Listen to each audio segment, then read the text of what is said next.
Listo, pues muy buenos días, tengan todas y todos ustedes. Nuevamente es un gusto que nos acompañen en este martes. Vamos a continuar y concluir nuestro módulo de reelección y representación proporcional en legislaturas locales y ayuntamientos. El día de ayer, nuevamente, hicimos un repaso muy general sobre el tema de la reelección. Ya tocamos un tema muy concreto que tiene que ver una reflexión sobre la reelección presidencial indefinida y el criterio de la Corte Interamericana de Derechos Humanos, donde nos establece de manera muy puntual, muy clara, que este tipo de legitimidad que se busca de manera indefinida viene a romper todo el sistema democrático, ¿no? Es como una especie de metástasis, un cáncer mayor en el cuerpo de la democracia que de manera natural destruirían los diques de contención del poder, tomando en consideración de que la figura que pretende mantenerse en el poder es la figura, digamos, presidencial, en la que se concentra prácticamente toda la fuerza del Estado, la fuerza física del Estado a través de digamos, del ejército, de algunas acciones donde el propio gobierno, digamos, el titular del el ejecutivo puede incidir, como es la parte del dinero, la parte del uso faccioso de las instituciones, como puede ser una fiscalía, la procuración de justicia y muchos otros elementos que permitirían ampliar este ejercicio del poder y en lugar de tener una división sana del mismo con equilibrios, pesos y contrapesos, pues lo que tendríamos sería absorber, ¿no? Como si fuera una especie de hoyo negro.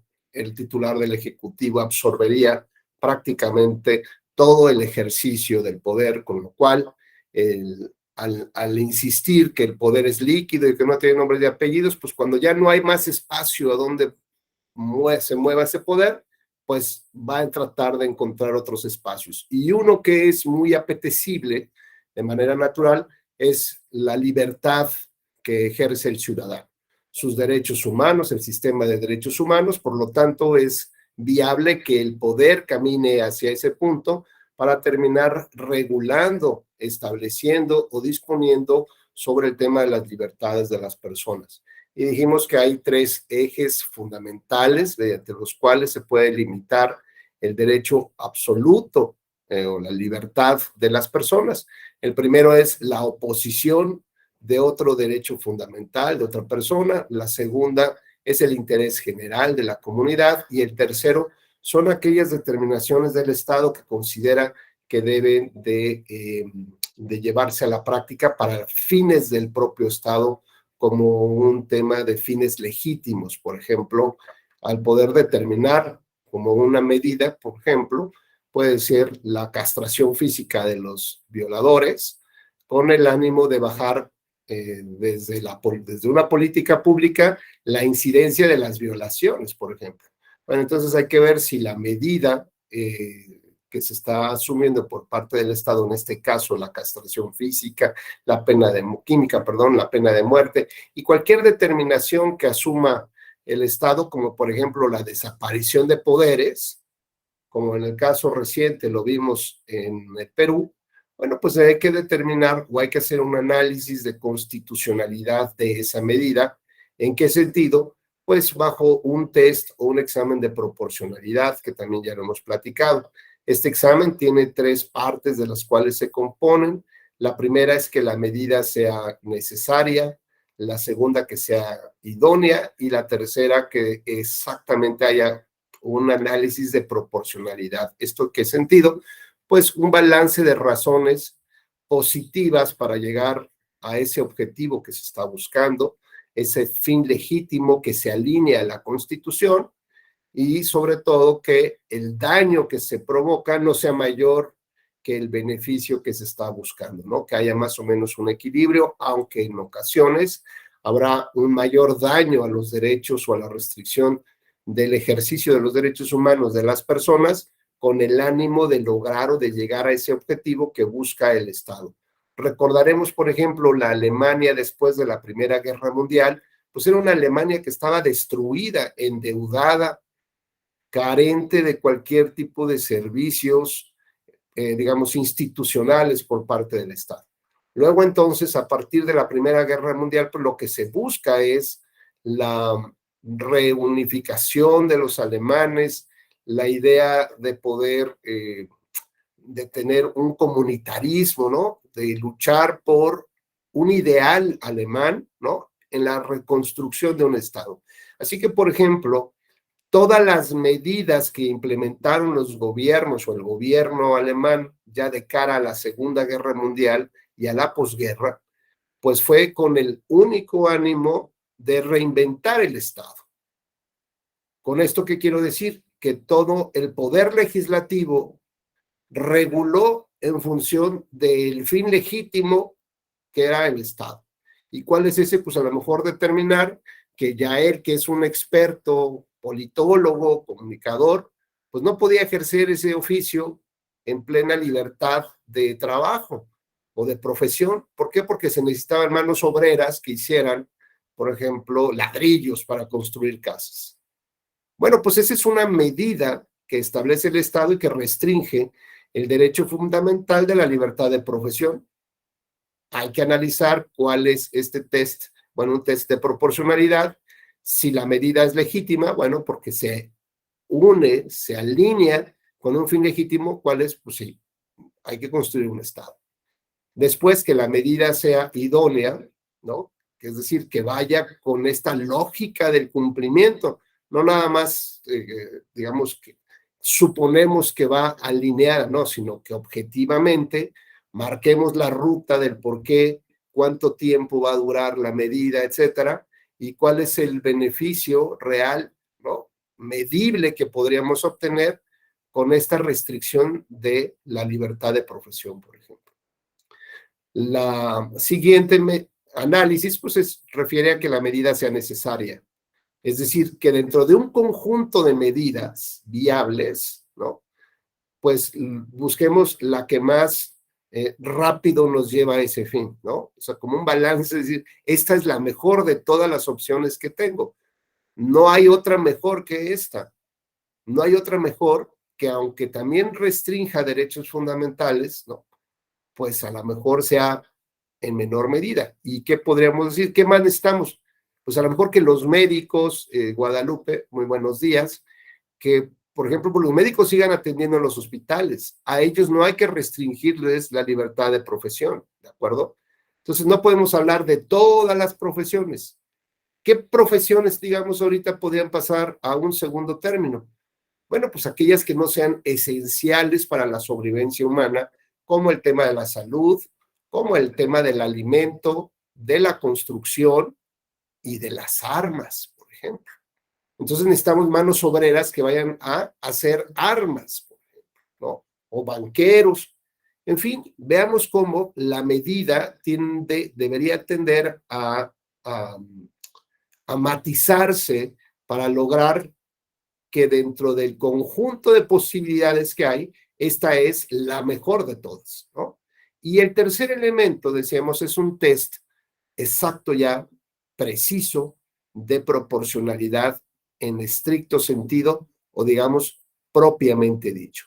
Y este tercer elemento tiene que ver con este balance de positivos y negativos. ¿Cuál es el beneficio que voy a obtener teniendo más manos obreras? Pues que voy a construir más casas. Voy a reconstruir los edificios que están destruidos. ¿Y cuál es el perjuicio que voy a provocar? Pues es un daño importante porque las personas no pueden dedicarse ahorita a otra profesión, ¿no? Por ejemplo, pues al que está dando clases de maestría o doctorados en derecho electoral, ¿no? No te necesitamos ahorita, lo que menos necesitamos es un tema de la democracia, lo que necesitamos son líneas rectas muy claras hacia dónde debe de dirigirse la vida pública, ¿no? Así que el legislativo va a emitir todas estas medidas que alineen, ¿no?, a este fin legítimo del Estado. Y seguramente cuando Yael o Rubén demandemos ante los tribunales o ante los jueces nuestra afectación al derecho a la libertad de profesión, los jueces, en lugar de favorecernos, van a alinear también sus resoluciones a los fines legítimos del Estado. Con lo cual, bueno, ya estamos viendo que tanto el Poder Legislativo como el Poder Judicial y su propia, digamos, su máxima corte, todos se alinearon a esos fines legítimos del Estado. De ahí que cuando perdemos esta división de ejercicios del poder, pues ya perdemos prácticamente el equilibrio y volvemos de manera natural a la decisión de una persona, de un grupo o de una ideología.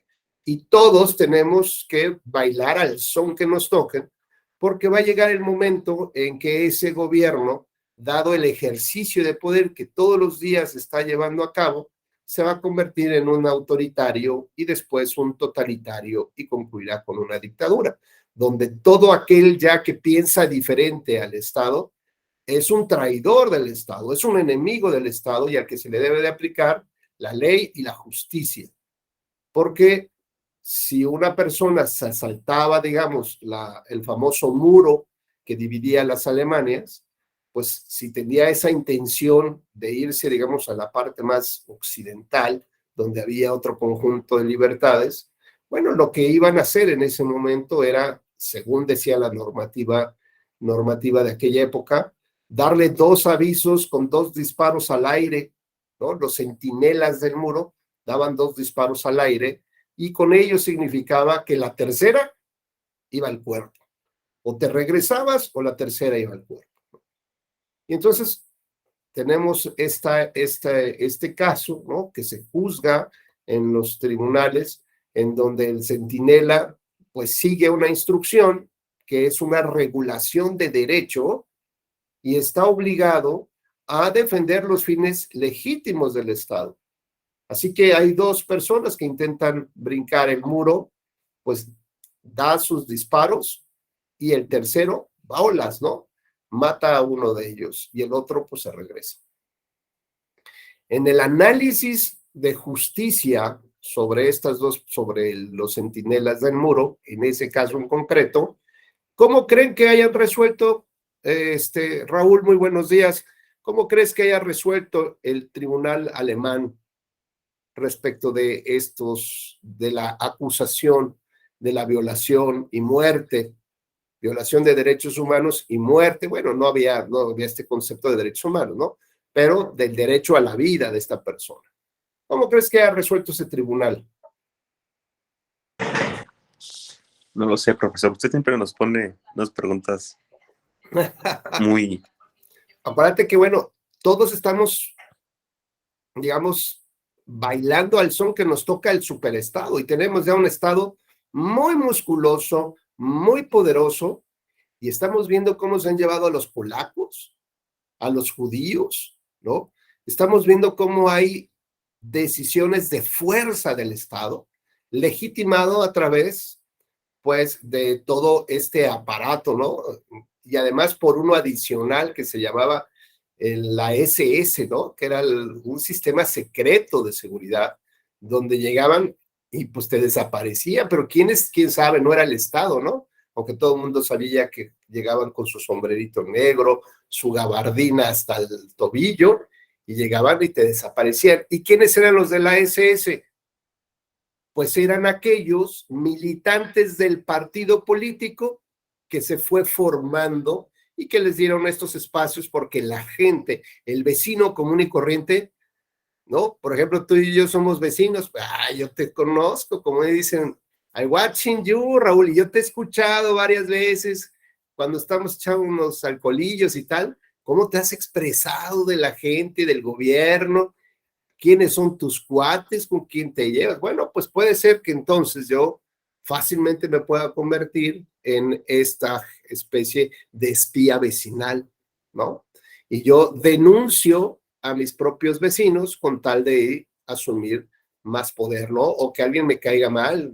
Alguna vez discutí con Yael ahí por el tema del estacionamiento, ¿no? Porque también somos vecinos y él un día se estacionó mal y no quería mover su coche, o me fue a reclamar a mí porque me moviera mi carro. Pero el hecho de que yo formara parte de esa construcción del partido, ideología del poder, me convierte también seguramente en este denunciante anónimo y que bueno, mientras más gente denuncie, pues eso me va a favorecer. Así que los jueces en ese momento de los centinelas pues resolvieron que estuvo bien, que siguió un lineamiento. Oye, pero pues ¿por qué no lo agarraste? ¿Por qué no le disparaste a la pierna? ¿Por qué tenías que matarlo? O sea, se está saltando un muro. ¿Qué daño te provoca a ti? Y el juez justifica la decisión del legislador, que es 2 disparos de advertencia, la tercera te mueres. Es decir, ¿cómo es posible que un tribunal, ¿no? Donde se supone que empezaba con su constitución en Weimar, empezaban ya a hablar justamente del tema de los derechos individuales, de los derechos del hombre, pues era una de las constituciones de más avanzada en todo el mundo y que cometieran justamente esas atrocidades justificadas por los jueces. Pues era un sometimiento a los ideales o a los propósitos más relevantes del Estado, que era la construcción del Estado alemán. Luego entonces los jueces pues liberan, la respuesta, Raúl, es que sin mayor problema justifican las determinaciones de estos centinelas del muro de matar a las personas que se están brincando el muro. Pero volvemos al punto hoy en la reflexión, ¿no? Porque años después de la Segunda Guerra Mundial se analiza nuevamente el caso de los centinelas ya por un tribunal internacional donde se pone en duda Guadalupe. ¿Qué hace la autoridad que es soldadita, nada más? Me refiero, no es un soldado, sino solamente cumple con la norma. Gran desarrollo del derecho en México, incluso del derecho electoral, hasta no hace, digamos, muchos años, se establecía que los tribunales locales, lo que era el IFE y el INE, los OPLES, solamente eran autoridades de mera legalidad, es decir, que no podían llevar a cabo una interpretación constitucional. ¿Hasta cuándo vino a romperse este esquema? Hasta el caso Radilla Pacheco y después con la reforma al artículo 1 constitucional de 2011. O sea, estamos en pañales. Esta nueva forma de ver el derecho está en pañales prácticamente. Si lo pusiéramos en edad humana, pues llevaríamos casi 10, 11 añitos, ¿no? Imagínense la responsabilidad que pueda tener un chico de 11 años sobre la vida de las personas, sobre los derechos de las... Bueno, pues así estamos, porque la visión que se tenía que eres un soldadito meramente aplicador de la norma. Y la norma, digamos, la regla, no se cuestiona. ¿La cumples o no la cumples? Y la pregunta en concreto, Guadalupe, es ¿qué pasa con estas autoridades? Pues que solamente tienen que cumplir la norma, no la cuestionan, como un soldado que recibe la instrucción de un superior. O bien, digamos, el otro esquema, si los jueces pueden, digamos, no aplicar normas que son vigentes en derecho, pero que estiman personalmente que son injustas. Y eso nos lleva a la tercera reflexión. ¿Qué preferir, el derecho o un concepto de justicia? Sí, sí, doctor. Efectivamente, es muy reciente la concepción que tenemos sobre la aplicación de nuestra Constitución y su interpretación por las autoridades. En un diplomado que tomábamos hace tiempo en la Casa de la Cultura Jurídica aquí en Aguascalientes,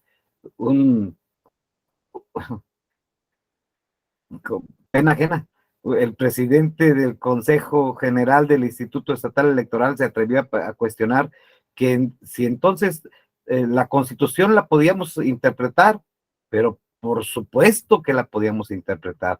Y en el caso concreto de mi participación como consejero presidente de un consejo distrital local, se le tuvo que cancelar la candidatura a un precandidato que estaba haciendo ya campaña de candidato, simplemente con la interpretación y las facultades que entonces se le otorgaban a los consejos distritales. De esta manera fue impugnado, lo comentaba en días pasados, per saltum, esa decisión que tomamos en Consejo Distrital, y Sara Monterrey confirma la decisión que tomamos. Y en mi caso, sin ser licenciado en Derecho, simplemente con pues, la experiencia que nos da la vida, doctor, compañeros, y la firme decisión de no ceder ante las irregularidades que se estaban presentando. Sala Superior desecha finalmente el medio de impugnación y salimos adelante. De tal manera que es muy reciente efectivamente esta concepción de no solamente cumplir con el derecho, sino aplicar la justicia en los ámbitos en que la vida nos coloca. Gracias, Guadalupe. Pues sí, la verdad es que son digamos, debates filosóficos, pero que tienen, digamos, que no solamente se quedan en lo etéreo, ¿no? En la nube. Son debates filosóficos que deben de aterrizarse para saber cómo aplicar las leyes, como bien decías ahorita, Guadalupe. ¿Qué hacer finalmente? Si sigo con toda una tradición, una visión del derecho que viene ya de siglos atrás, que además así me enseñaron el derecho y que yo tengo que aplicar y tengo que enseñar así el derecho.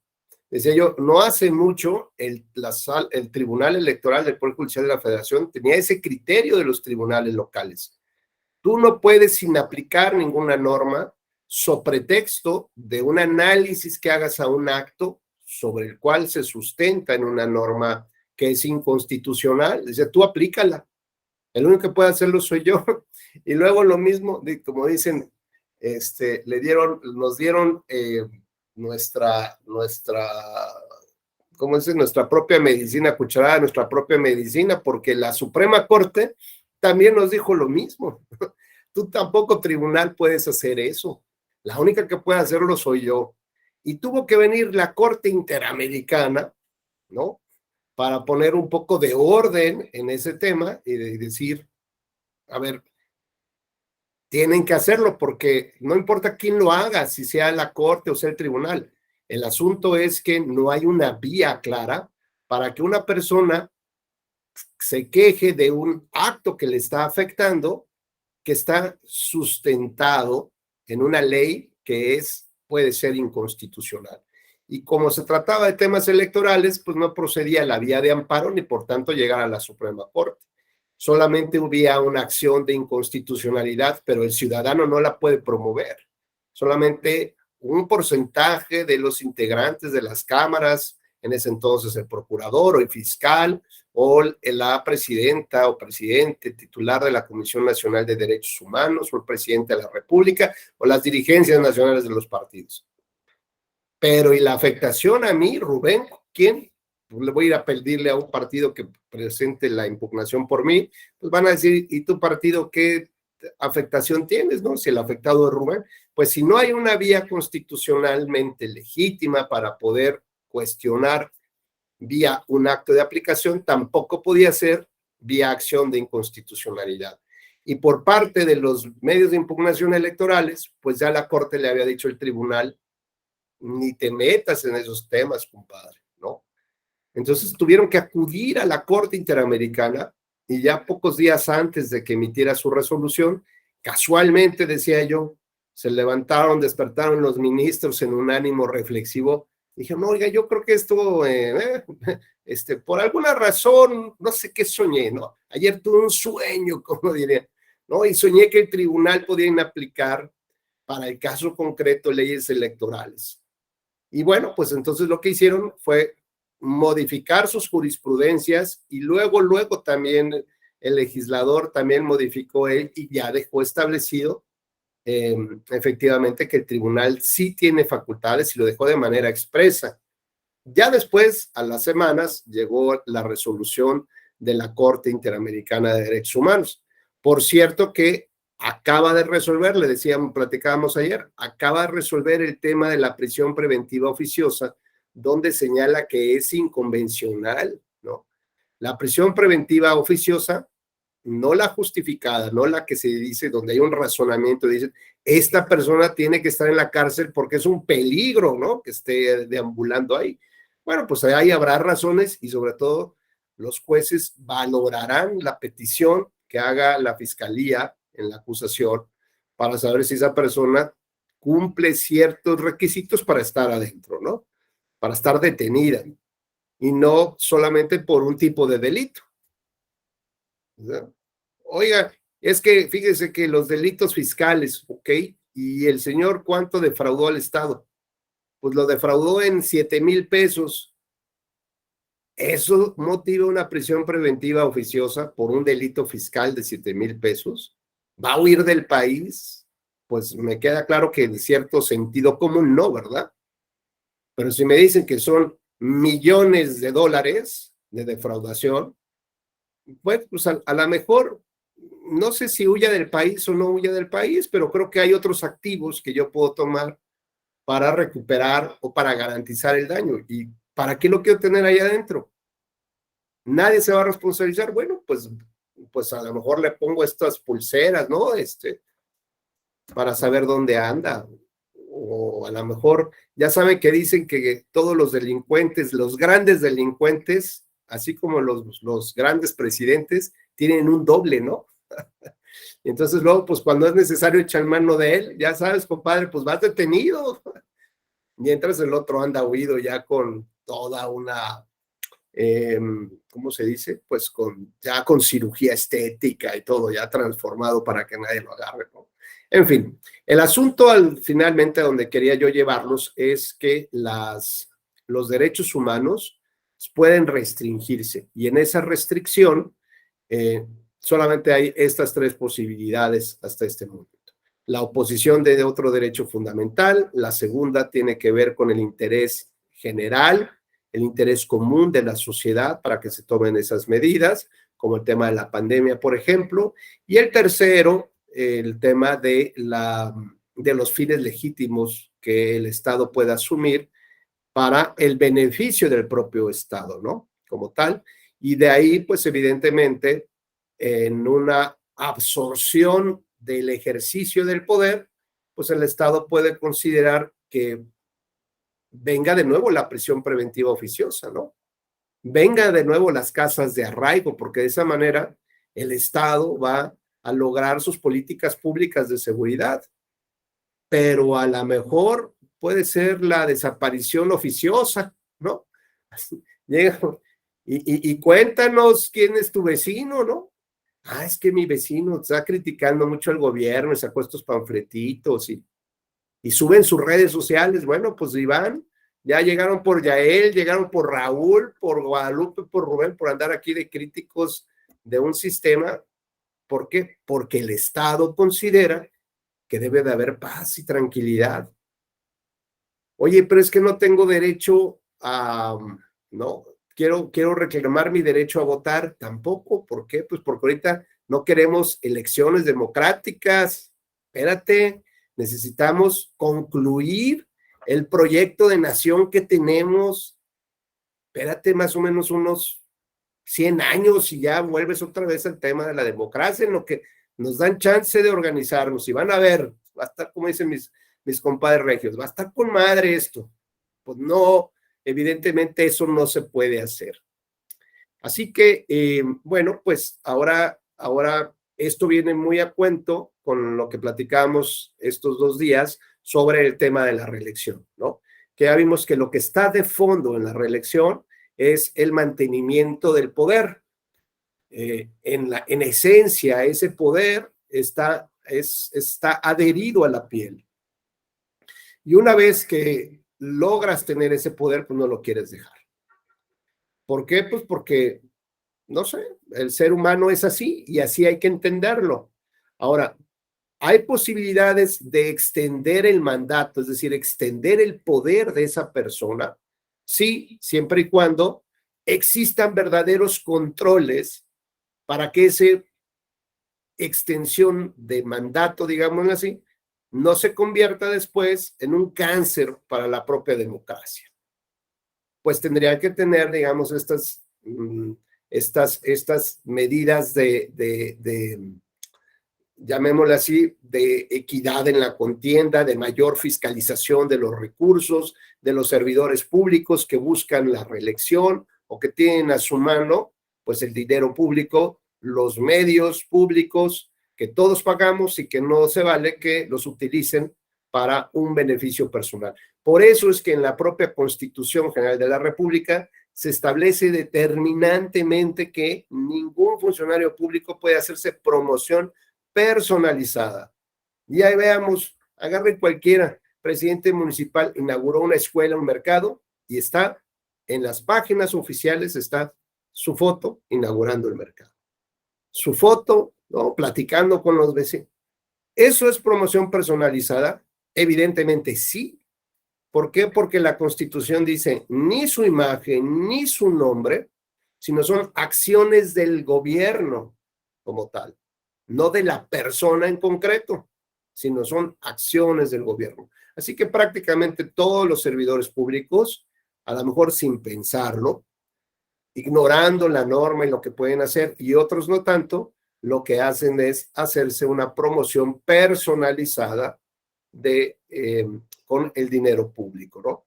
Y más si todavía lo ocupan para hacer viajes y si ocupan la camioneta, por ejemplo, de la oficina es para trabajar de lunes a viernes y si tienes chamba sábado y domingo, pues lo ocupas. Pero la camioneta tiene que entrar y regresar, la camioneta no tiene por qué estar en el estacionamiento de la casa del servidor público y ocuparla el sábado para ir a desayunar, ¿no? O el domingo para ir a, no sé, de viaje a algún lado, a McAllen o a Acapulquito. Pues es una camionetota, pues se puede hacer. Pues evidentemente que eso es un desvío del destino natural, del objeto para el cual se le destina ese bien o ese servicio. Y si lo hace ya en función de una promoción personalizada, bueno, esto viene a romper el principio de equidad en la contienda. Así que ese poder debería de tener diques de contención si es que permitimos la reelección. Y en el caso de los presidentes municipales, bueno, pues podríamos decir sí, siempre y cuando, digamos, el sistema, la ingeniería constitucional permita también frenarlos. ¿Cómo puede frenarse un presidente municipal? Pues normalmente por la lana. ¿Qué más se podría hacer? Pues con la revisión de su cuenta pública. ¿Qué más? Pues con una secretaría o un ministerio de revisión de que cumplan con los funcionarios públicos, con sus actividades como debe de ser, y a lo mejor una evaluación constante de un órgano que diga, a ver, presidente municipal, pues, ¿qué has hecho? ¿No? A ver, ¿cuáles son los temas básicos? Como, por ejemplo, a mí me da mucha risa que de pronto digan, vamos a sacar así, por ejemplo, Puebla, yo voy a poner mi ciudad, Puebla. Vamos a sacar del bache a Puebla, porque se supondría que el otro gobierno, ¿no? Que un gobierno diferente de otro partido del municipio dejó lleno de hoyos, ¿no? Entonces vamos a sacar del bache a Puebla. Entonces, esa es la política. O sea, esa es, a ver, yo digo, perdón, eso está en sus obligaciones, ¿no? Que tienen que, o sea, no me venga a promover, ¿no? Ay, no sé si me explico, ¿no? A ver, eso es lo que tienes que hacer. O sea, no tendrías que andarlo promocionando como si fuera, es algo que tienes que hacer. Mejor dime algo que extraordinariamente harías, porque se supone que eso de por sí te toca hacerlo, ¿no? O sea, no es nada que diga, wow, hoy, estos sí vienen a cumplir lo que de por sí tienen que hacer. O sea, no. Entonces, como que a lo mejor se les olvida cuáles son las atribuciones que tienen los presidentes y sus obligaciones. Pues eso es lo mínimo que tienes que hacer. Ahora bien, ¿qué es lo extraordinario para que yo vote por ti? ¿Qué vas a mejorar? A sabiendas que evidentemente cumples con todo esto. Bueno, pues esto decíamos viene muy a cuento porque a las 9 de la mañana justo voy a dar una conferencia, ahí va mi comercial para quien tenga la intención, voy a dar una conferencia sobre integridad electoral en las elecciones de Bolivia, ¿no? Y cuáles fueron los análisis que hizo la observación electoral internacional, cómo se conformó este grupo plural para poder determinar que la elección presidencial en Bolivia violentaba principios y valores democráticos y por lo tanto quien en teoría había ganado la elección, Evo Morales, pues no terminó en la silla presidencial, terminó refugiado en México. Entonces, bueno, por si alguien quiere seguirlos a las 9 de la mañana, de 9 a 10:30, como dicen, entrada libre. Ahí en la página de la Escuela Judicial Electoral, ahí vienen los datos del link y todo esto. Bueno, pues nos dice Guadalupe, ningún funcionario público, ninguna persona física o moral debe tener en las placas de la nomenclatura vial los nombres de presidentes municipales, diputados, gobernadores, senadores o presidente, o bien las propias instituciones, INE, tribunal, en lugar de difundir las atribuciones, la institución, su obligación. Pues sí, así es, estimado Guadalupe. Eso es una manera de ser creativo y decir, bueno, ¿cómo voy controlando un poder que se puede ir desbordando en el día a día, ¿no? ¿Cómo puedo hacerlo? Y si la reelección la pretendemos generar hacia el presidente, ya no hablar de una reelección indefinida, porque bueno, y luego, y donde que los latinoamericanos son longevos, pues imagínense. Pero incluso poder limitarla a 2 periodos o 3 periodos, y ya no hablar de una reelección indefinida, bueno, pues sí, dependiendo de qué, ¿no? Pues también dependiendo de la edad del mandatario, ¿no? Pues si en 12 años o en 18 años vas a cumplir 98, pues esto es como si fuera indefinido, ¿no? El otro día alguien me platicaba, nada más que no recuerdo dónde, hay una transferencia de poder, bueno, no transferencia de poder, pero digamos, hay un presidente, digamos, creo que es en Asia, no me recuerdo muy bien, o rey, yo creo que era, algo así, monarca, pero que ya falleció hacía no sé cuántos años, 100 años, no sé, pero sigue siendo el rey post-mortem, ¿no? O sea, la figura sigue siendo él es el único, post-mortem incluso. Los demás son otra cosa, ¿no? Digamos, otra categoría de mandatarios, pero él es el único rey que pudo haber existido ahí, ¿no? Su único y verdadero Tlatuani, ese es, y así está establecido. Me platicaron, la verdad es que yo no lo he checado, pero se me hizo un poco, pues curioso este dato. Muy bien, ¿no? Bueno, pues, entonces, insisto, el tema de legislar, de reconstruir un sistema, tiene que tener un contexto, ¿no? Tiene que tener un verdadero análisis integral, no solamente de las reglas electorales, sino un análisis integral del contexto en el que se está viviendo para poder determinar si hoy en día la reelección, por ejemplo, de diputados o de presidentes municipales es adecuada o no lo es, o qué tiene que pasar para que pensemos que sí es lo adecuado, o simplemente es libertad y vamos viendo en el camino, ¿no? También vamos midiéndole un poco a ver cómo se van comportando las cosas, ¿no? Si realmente la reelección cumple este objetivo de darle continuidad a la legitimidad democrática de esa persona. No lo sé, es un tema relevante y sobre todo que la política electoral mexicana, o como en otros países, también tiene sus cosas también muy, muy extrañas, ¿no? Y entonces lo único que vemos es cómo se transmite el poder entre unas personas. Entonces, por ejemplo, si no hay elecciones internas, elecciones primarias entre los partidos políticos, ya hay algo que huele feo, ¿no? Porque eso significa que el candidato va a ser el que decidió la cúpula del partido político que se pretende mantener el poder en ese momento. Entonces, ese candidato que va a salir no va a obedecer a los lineamientos o a la voluntad del electorado que le va a demandar que haga tal o cual cosa. Le viene valiendo gorro. ¿Por qué? Pues porque ya tiene el aval de su presidente del partido o presidenta del partido.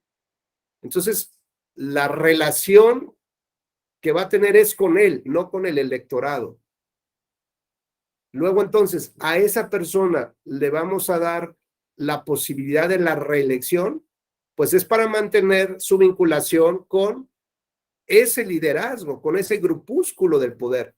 Y entonces vas a tener, en lugar de 3 años de alejamiento del electorado, van a ser 6, 9 o hasta 12 años de alejamiento del electorado. Y si ese dirigente nacional que decidió quiénes eran sus candidatos tiene vínculos con el gobierno que es de oposición, pues significa que entonces estos candidatos que están alejados del pueblo y que solamente se someten a estos, también se van a someter al poder. Entonces, no solamente se trata de la reelección de la figura presidencial, sino de un contexto que funciona en atención a esa figura presidencial y que le va a dar mantener el poder, ¿no?, a esa persona o a ese grupo en el poder. Entonces, cuando se diseña reformas electorales, no es solamente pues ver qué sí sirve y qué no sirve, no. Hay que hacer un verdadero análisis de contexto por expertos, por la gente, saber exactamente qué es lo que quiere y sobre todo tener en mente siempre diseñar, robustecer los diques que controlan el ejercicio abusivo del poder que de manera natural se da todos los días, desde el kinder hasta la presidencia de la República. Bueno, pues seguimos entonces con el tema de la representación proporcional y dejamos un poco en duda o abierto el espacio por si alguien tenía alguna inquietud de cómo funcionaba la RP, si más o menos la explicación iba bien, iba de la mano, para poder entenderla, o hay alguna inquietud, pues podemos dejar estos par de minutitos en lo que arrancamos de nuevo terminamos Nuevo León y seguimos ahora con Aguascalientes. Leila, ¿cómo estás? Buenos días. Ahora sí no nos hemos saludado. Hola, profe, buenos días. ¿Todo Bien. comprendido de la RP? Sí, todo bien. Bueno, entonces tú te vas a echar el ejercicio de Aguascalientes. Bueno, vemos. Va que va. Alba, buenos días, ¿cómo estás? Hola, buenos días. Fíjese que yo me quedé con una duda, pero desde el viernes. Muy bien, cuéntame. Solamente se vuelve a hacer el ejercicio cuando existe una sobrerepresentación. Si no hay, nos vamos. Vamos avanzando. Acuérdate que esto es un tema de siempre estar revisando los límites que nos ponemos, ¿no? Entonces, por ejemplo, vamos a pensar, perdón por el ejemplo tan simplista, ¿no? Pero como vamos al súper y llevamos un presupuesto. Tenemos que hacer el súper de la semana, pero tenemos un presupuesto, 1,500 pesos y no podemos pasarnos, ¿no? Y entonces llevas un producto y está dentro de los límites, ¿no? Oye, que ahora en lugar de comprar esta marca, quiero comprar la otra, sé que es más cara. Y luego, estoy dentro del límite, ¿no? Es decir, este es un ejercicio de revisión constante de los límites. Cuando dices, chin, ya me pasé, a ver, sacas tu calculadora, rápidamente das tu cuenta, sí, ya me pasé. Entonces, en lugar de que tiene 20 piezas, compro uno de 10 piezas, ¿de acuerdo? Y lo que hago es, pues, eliminar esa parte excedente porque sigo manejando mis escenarios. Al punto que, bueno, pues cuando ya pasan ya los productos por la maquinita Y entonces dices, ay, ya me relajas, ay, ¿ahora qué hago, no? Señorita, le dice, o joven, oiga, quíteme este producto y déjemelo nada más, ¿no? Es decir, o llevas dos productos, el A y el B. A ver, pase el B, a ver si aguanta. No, y ¿sabe qué? Lo regresamos y nos quedamos con este. Entonces, cuando ese otro producto ya pasa, digamos, llegas ya a ese límite. Y la idea es siempre quitar lo que no sirve, porque lo que buscamos, por ejemplo, es tratar de dirigirnos a la mejor representación proporcional, a la mayor equidad, ¿no? Si alguien tiene el 20% de los votos, pues que solamente tenga derecho a tener el 20% de los lugares. Ok, tuvo el 21%, está bueno. Oye, le quitamos uno, tiene el 19 lugares. Bueno, pues tampoco está tan mal, ¿sabes? Que si tuviéramos que interpretar la norma o un ejercicio de tal manera que a uno lo lleva al, ¿ves que te acuerdas que había un límite de 8 puntos arriba? Bueno, que lo coloca en 8 puntos y a otro lo coloca en menos 8 puntos, pero no rebasa, pues digamos, está dentro de los márgenes. Sin embargo, si hubiera otra alternativa, otro camino donde pudiera yo acercarlos al punto medio, al punto cero, implica que es una mejor representación, ¿no? Donde cada quien realmente va a tener una mayor representación, más efectiva, pues, y no voy a distorsionar tanto la norma. Entonces, a veces las interpretaciones o los ejercicios matemáticos de estas fórmulas, como no están muy claros, puede dar lugar a interpretar lo que decíamos. Bueno, pues yo aplico la norma y pues lo loco que salga, ¿no? Como decía yo en alguna otra conferencia, con el tema de las coaliciones de los partidos políticos. En una época cuando se elimina la cláusula de gobernabilidad que en automático le daba al partido que más triunfos había obtenido el control del Congreso, si tenía el 20, si había ganado, vamos a pensar, pues, más distritos que los demás, pero su porcentaje de votos era de 28 puntos, pues digamos que en términos de esta ley le daríamos hasta el 36, ¿no? 28 más 8 sería 36, pero esa cláusula de gobernabilidad le garantizaba llegar al 50% más 1 para poder tener el control, porque esa reforma electoral lo que permitía era mantenerse en el poder ese partido hegemónico, y entonces yo tengo el control de las leyes, y eso me da otra bocanada de oxígeno para mantenerme en el poder. Pero cuando la Corte y el Tribunal deciden que eso es inconstitucional porque afecta la proporcionalidad, ¿no?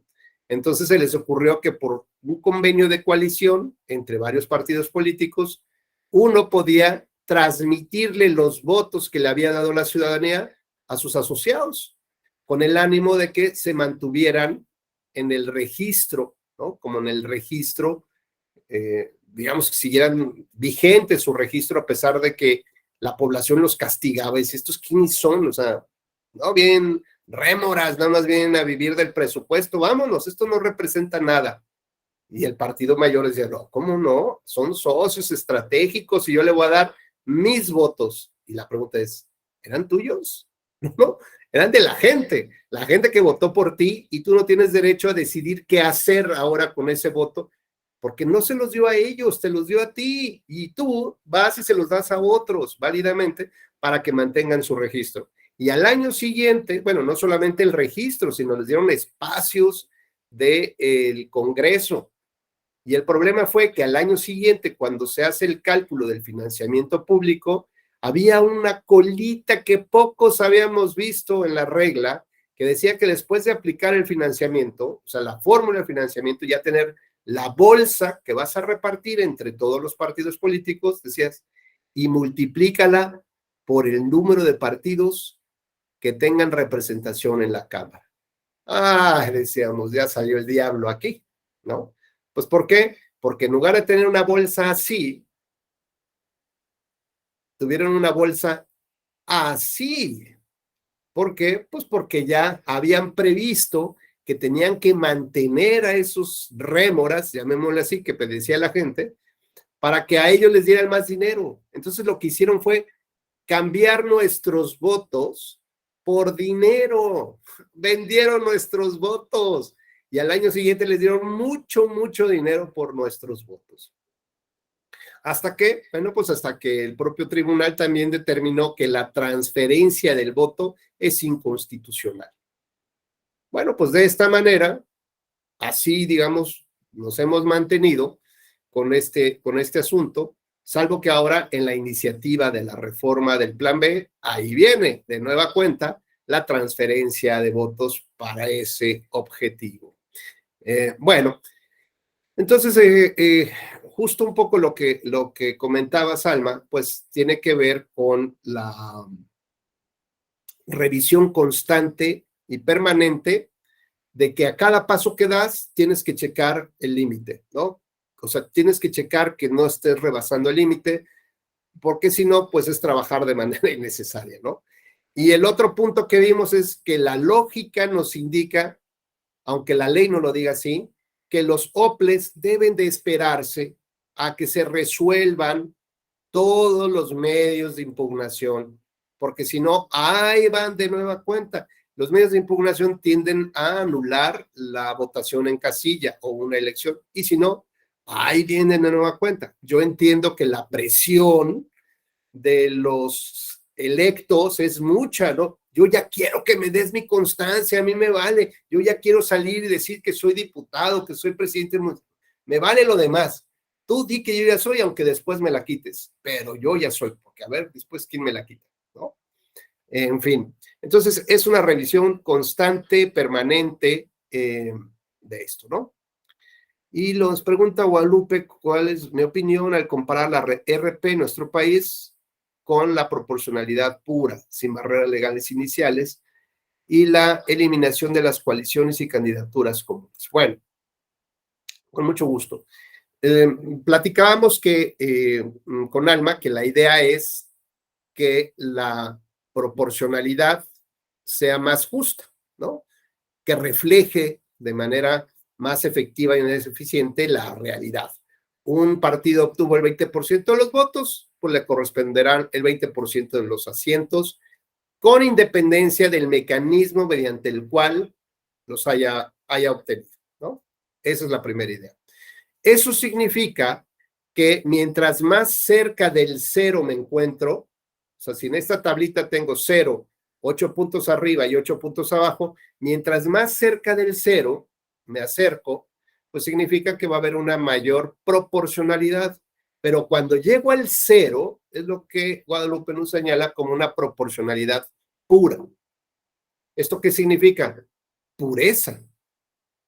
Es como si queremos comprar una botellita de agua pura, agua completamente pura. Pues no vamos a encontrar, siempre habrá un mineral, una sal, un agregado, un edulcorante, un chiorrito de limón, ¿no? Lo que sea.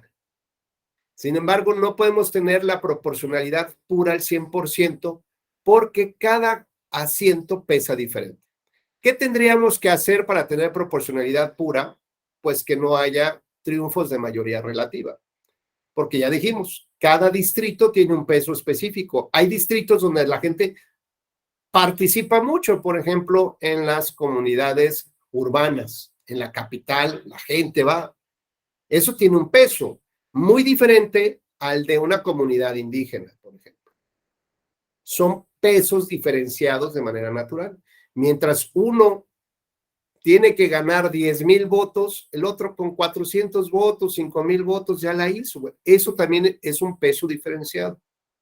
Si por haber tenido el 3% de los votos te regalo una curul, eso tiene otro peso. ¿Por qué? Porque aquí lo que se busca es que solamente se respete el porcentaje de votos y en función de ello haya el número de representantes.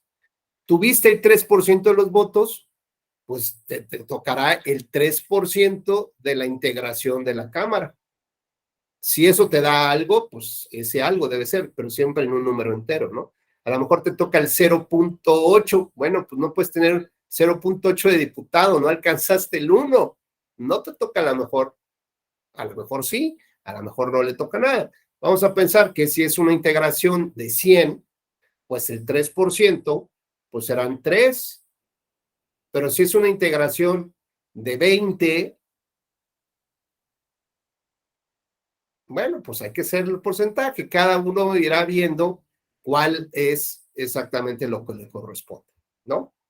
Entonces, Guadalupe, lo que la reforma establece o establecía, ¿no? La reforma, se buscaba la reforma electoral constitucional, lo que buscaba era que de la integración de la Cámara de Diputados Federal, que son 300 de mayoría más 200 de representación proporcional, dijéramos, quitamos estos de aquí, de mayoría relativa, dejamos los de representación proporcional, pero en lugar de 200, los subimos a 300. Por eso es que había la confusión. Incluso el propio presidente de la República y el secretario de gobierno decían que la RP desaparecía y que solamente se quedaban los de mayoría relativa por la confusión del número de 300.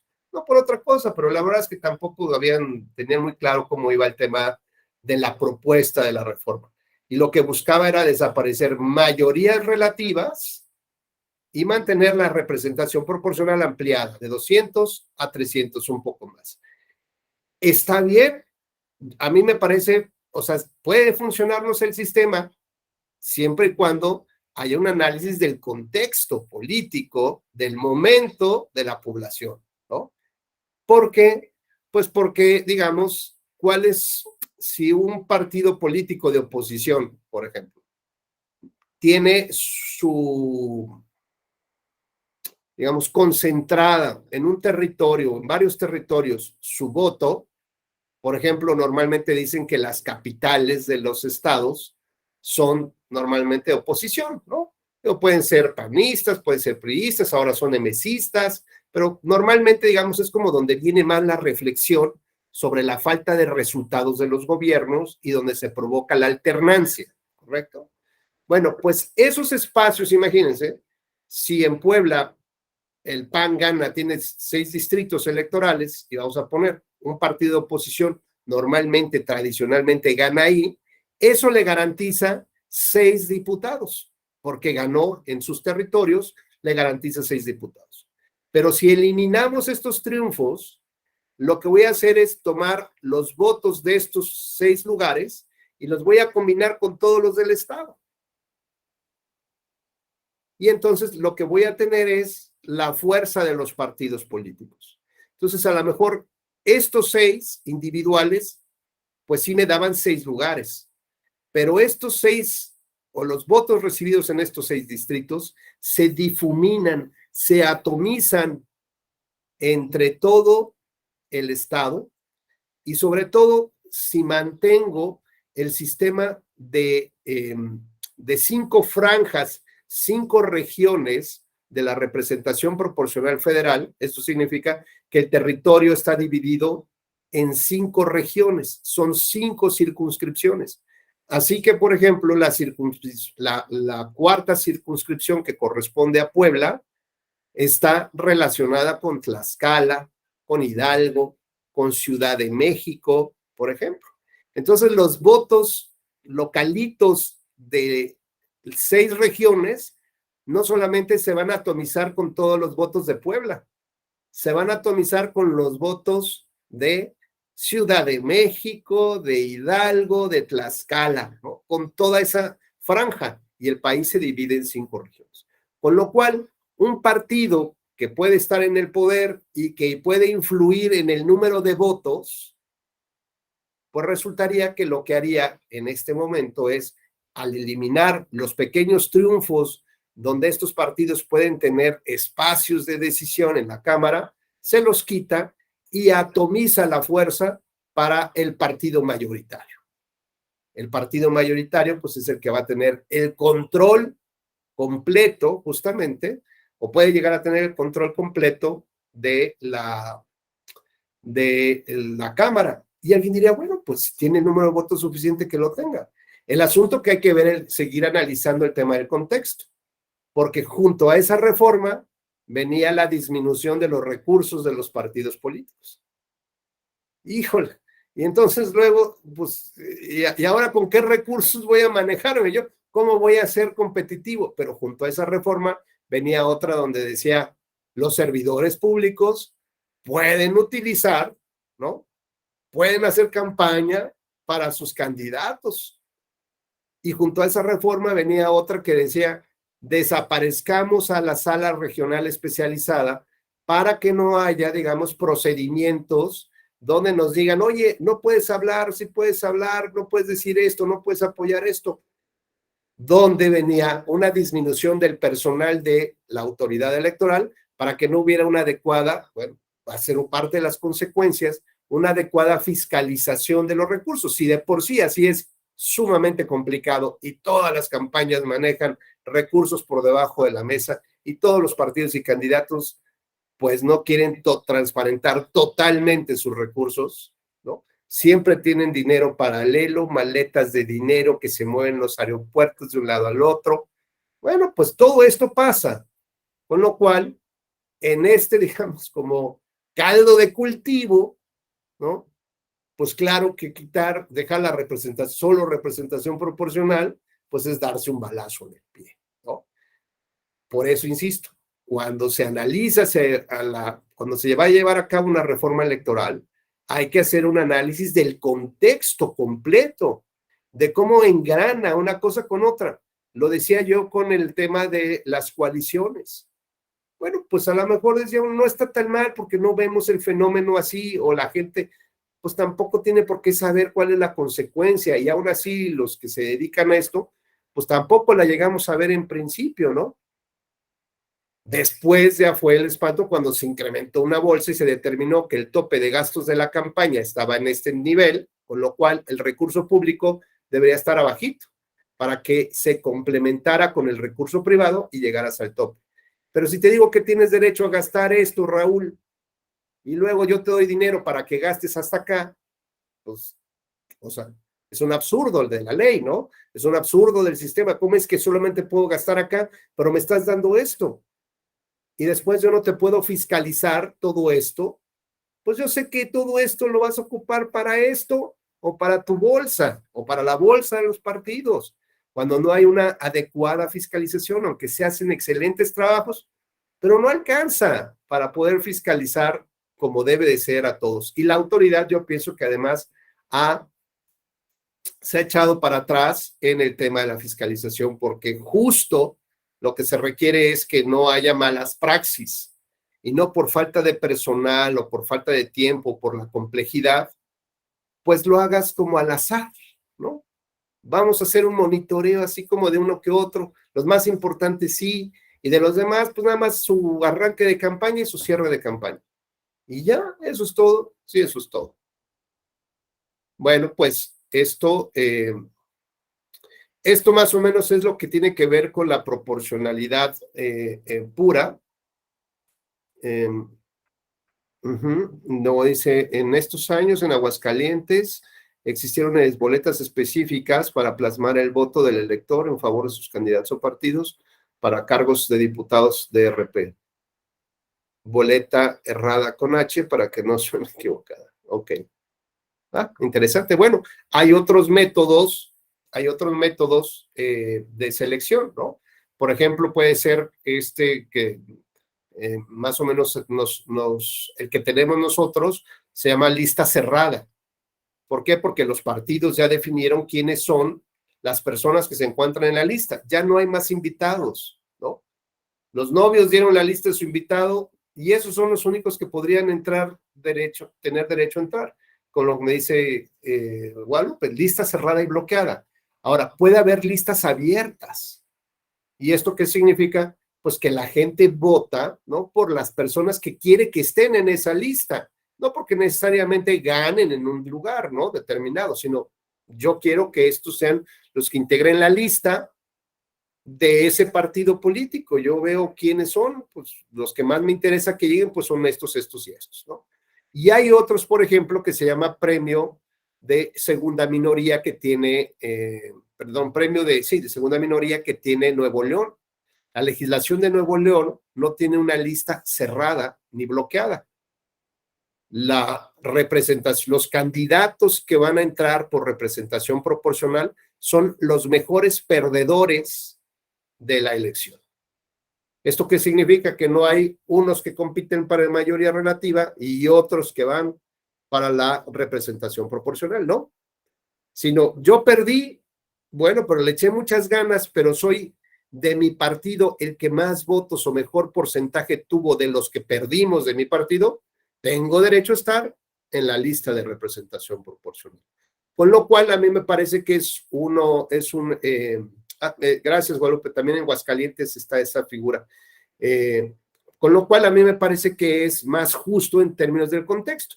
¿Por qué? Pues porque el partido, digamos, el candidato que le echa muchas ganas sabe que aunque no gane la mayoría, puede ganar la representación proporcional, es decir, estar en la lista, ganarse el derecho de estar en la lista. Y eso, digamos, ¿qué te permite?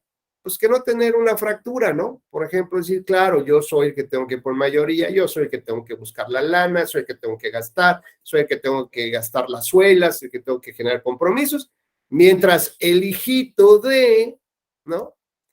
Está en el lugar 1 de la lista. ¿Quién está en el 2? Pues ni te digo.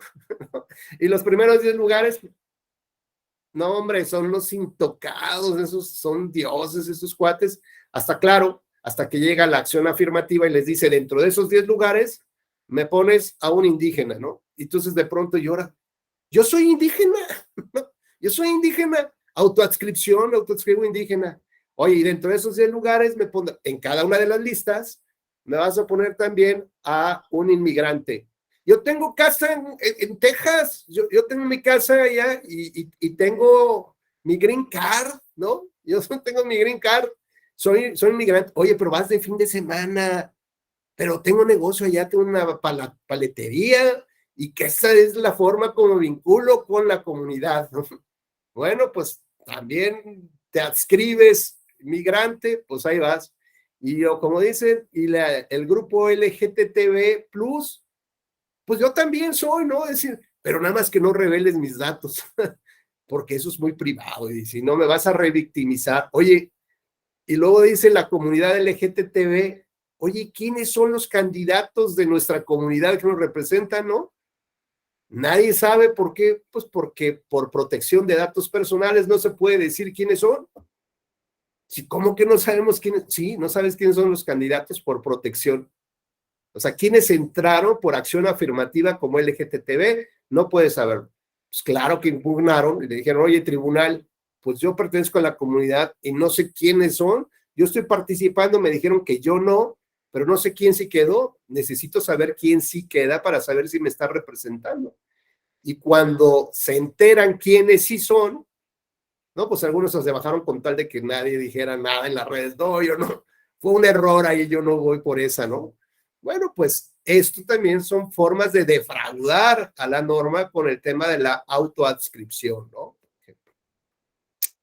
Muy bien, bueno, pues digamos, es otro esquema. Y claro, hay muchas metodologías y muchas fórmulas sobre la representación proporcional, ¿no?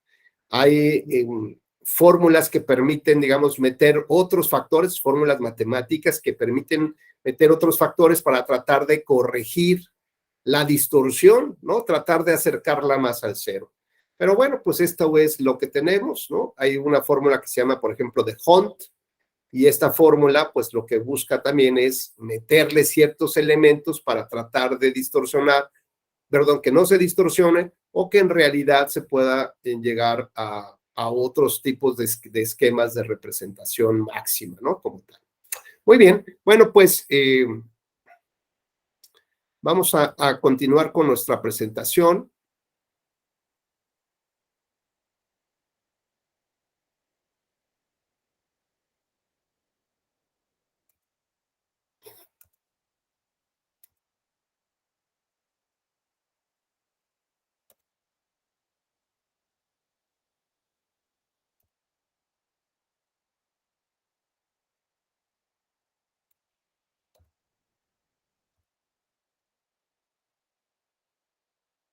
Ahí se alcanza a ver, ¿verdad? Muy bien. Bueno, pues ayer habíamos platicado,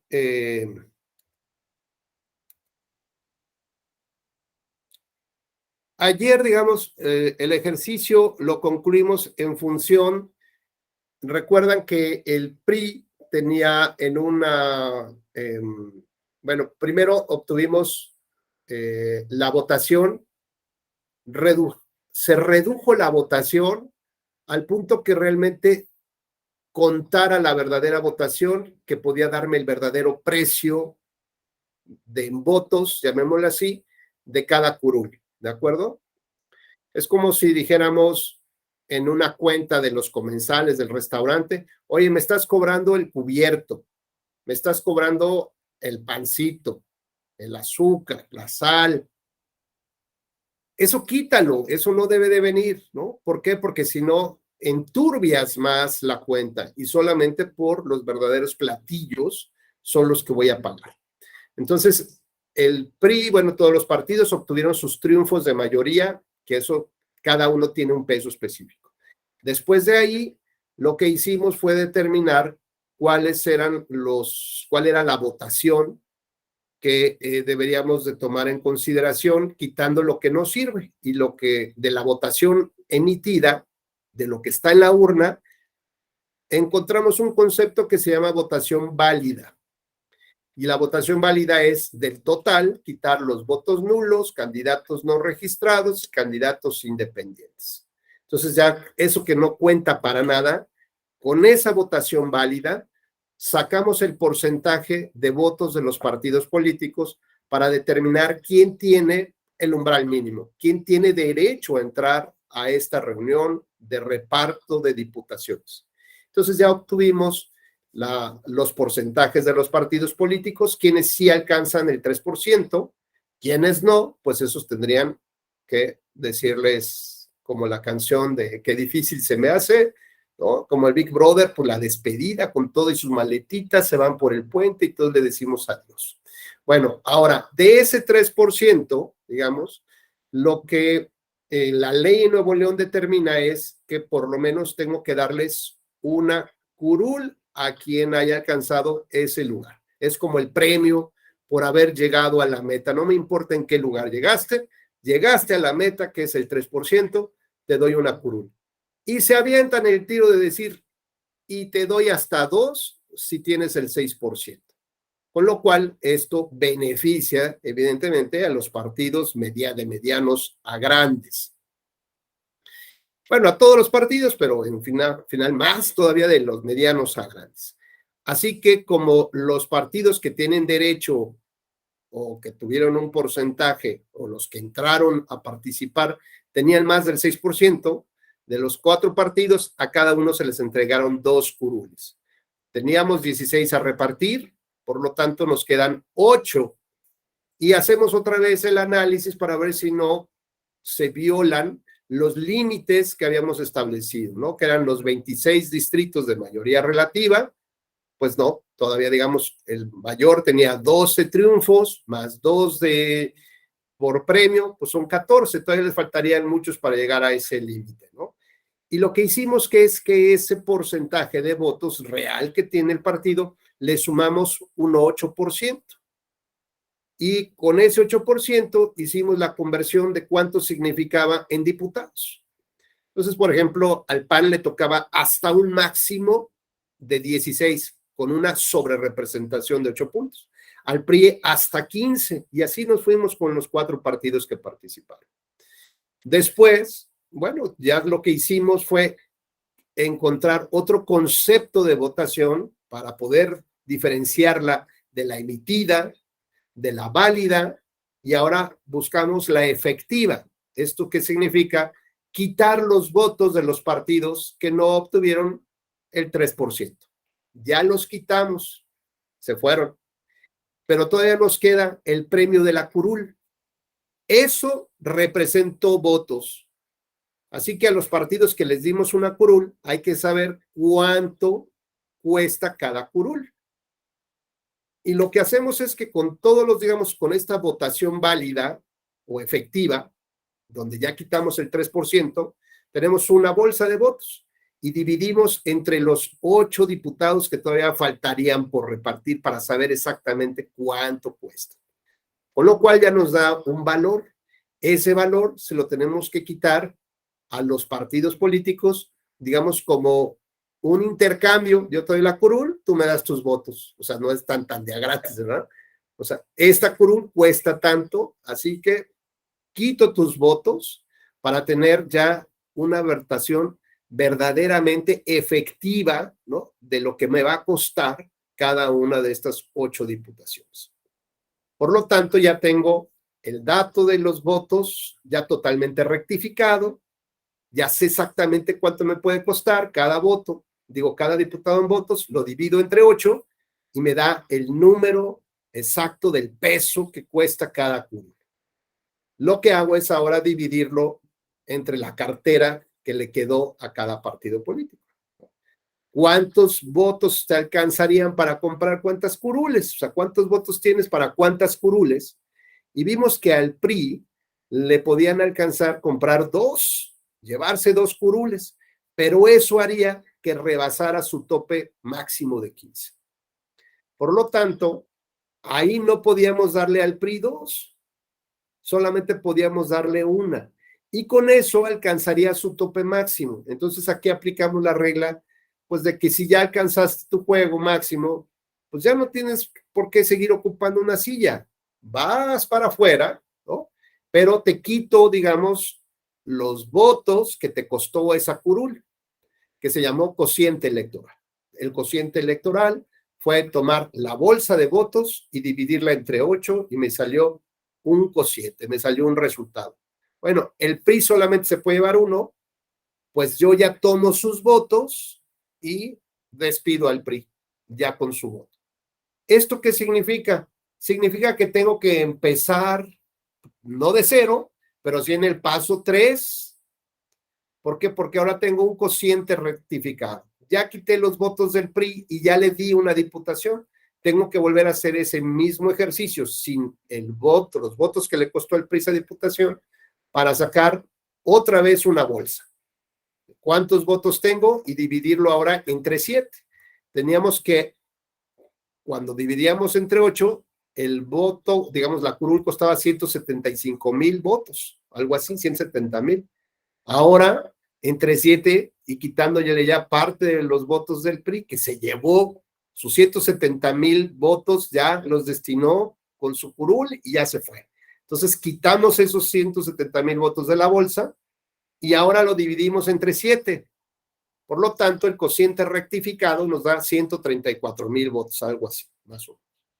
Eso lo dividimos entre lo que le toca a cada partido político de los 3 que quedaban, porque el PRI ya se fue, y le tocan a 2 para cada quien. Con lo cual, de los 7 que quedaban, ¿no?, y repartimos 6, nos queda 1. Y ese 1 se asigna al resto mayor, es decir, al que le haya quedado el residuo mayor de votos después de haberle quitado los votos por cada diputado que se está llevando. En este caso le corresponde al PRI, digo el PAN, perdón. Así que el PAN tendría, digamos, sus 10 curules de mayoría relativa, 2 curules por premio. En la primera asignación no tiene nada porque se le dieron al PRI, ¿se acuerdan?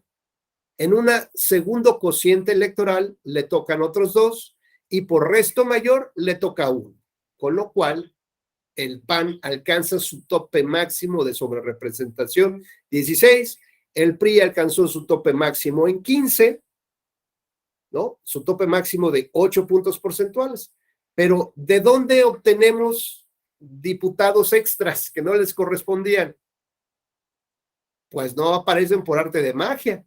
Si al PRI y al PAN le estamos dando diputados de más, pues significa que se los tenemos que quitar a otros, ¿no? Y los otros 2 partidos evidentemente van a estar subrepresentados. Pero también hay un límite inferior de distorsión que son 8 puntos menos. Con lo cual el ejercicio que hicimos, si mal no recuerdo, advertimos que Movimiento Ciudadano, creo era, exacto, Movimiento Ciudadano, su límite inferior era soportar hasta 5 diputados. Sin embargo, le tocaron solamente 4.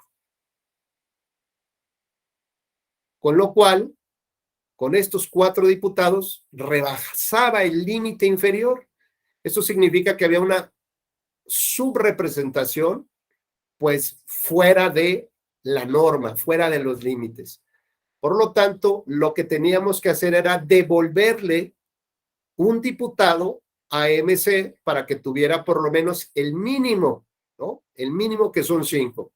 Entonces, aunque la regla no nos dice, la ley no nos dice qué hacer en este caso, nuestro sentido común debe despertarnos de decir, bueno, pues, ¿a quién le quito más? ¿Al PRI o al PAN? El PAN tiene 16 y el PRI tiene 15. Ese sería mi criterio, Jorge. Sí, hola, buenos días. Buenos días. Se le quitaría a quien más esté sobre representado. Es Que correcto. En este caso se había comentado que era el PRI, se le quita un diputado.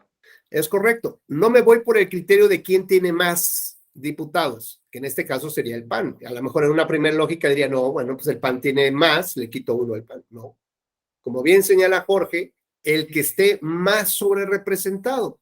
Entonces saco mi regla de 3 para ver cuál es la sobrerepresentación que hay para cada partido político. Y entonces advierto que el que tiene más sobrerepresentación es el PRI.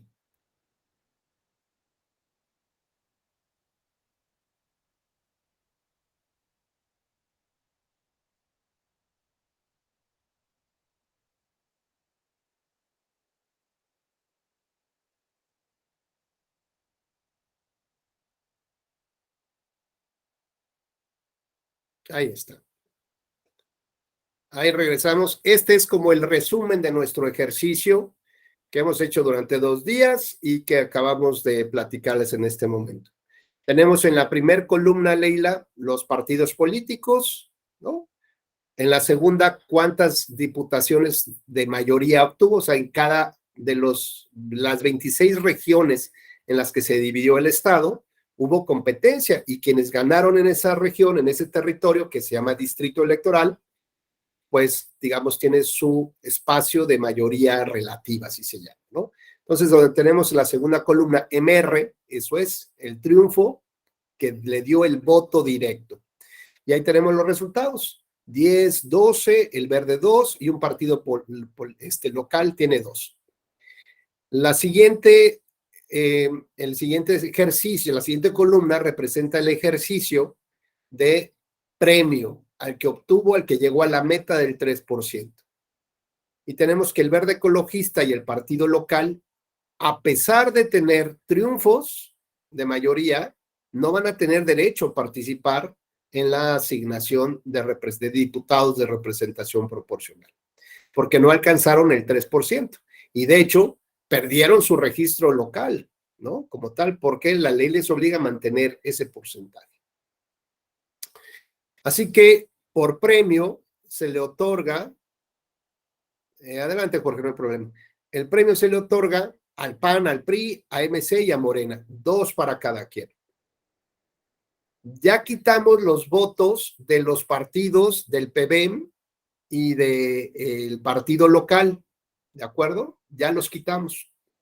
Ahora, esa bolsa de votos la dividimos entre los 8 partidos, entre los 8 diputados.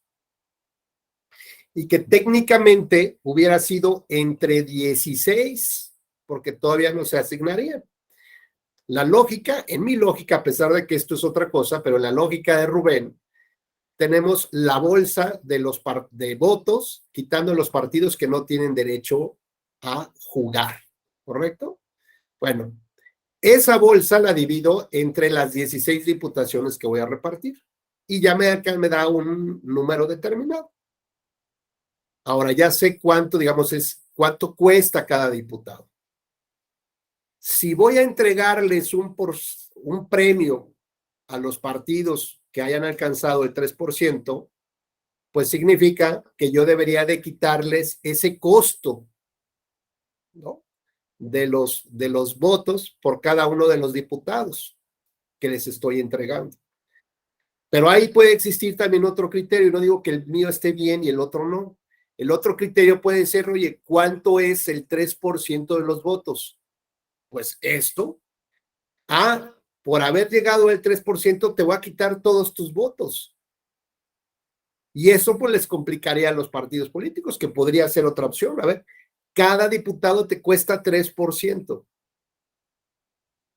No, pues no, ¿cómo crees? Me voy a quedar sin votos después, ¿no? O sea, los que apenas tuvimos el 3%, a lo mejor tenemos derecho a tener más de un diputado.